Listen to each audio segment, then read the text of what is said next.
شفاء صدور فاض وعطر كل لسان.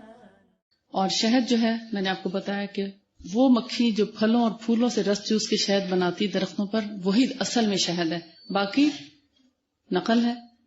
لیکن نقل میں بھی کچھ چیزیں بہتر ہوتی ہیں اس لحاظ سے کہ اگر وہ مکھیاں جو ایک خاص باغ میں تیار کرتی ہیں، کچھ نہ کچھ پھلوں پھولوں کا رس بھی چوستی ہیں، لیکن آ کر پھر اسی چھتے میں بیٹھ جاتی ہیں جو انہوں نے شیرینی کے رکھے ہوتے ہیں. 50% اس میں شاید چینی پائی جاتی ہے یا میٹھا پایا جاتا ہے، 50% ان میں کچھ جوس پایا جاتا ہے. بہرحال ایسی چیزیں لگانے کے لیے آپ استعمال کر لیں، لیکن کھانے کے لیے آپ کوشش کریں کہ اصلی شہد ہو. کہتے ہیں کہ جو اصلی شہد ہوتا ہے اس کو گرم نہیں کیا جاتا ہے. جیسے اس دن انہوں نے ذکر کیا تھا نا کہ اس میں کبھی کوئی ڈنگ ہوتا ہے کسی مکھی کا، یا پر آ جاتا ہے، یا کوئی ایسی چیز آ جاتی ہے، تو اس کو میکسیمم آپ چھان لیں.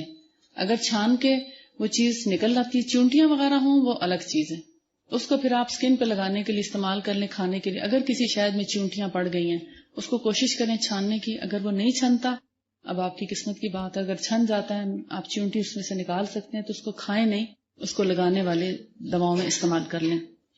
جیسے ٹیسچرائز کیے جاتے ہیں نا چیزیں، اس کے نمی کو تھوڑا خشک کر کے گاڑھا کیا جاتا ہے. جو بہت گاڑھا شہد ہو سمجھیں کہ وہ اتنا اچھا شہد نہیں ہے.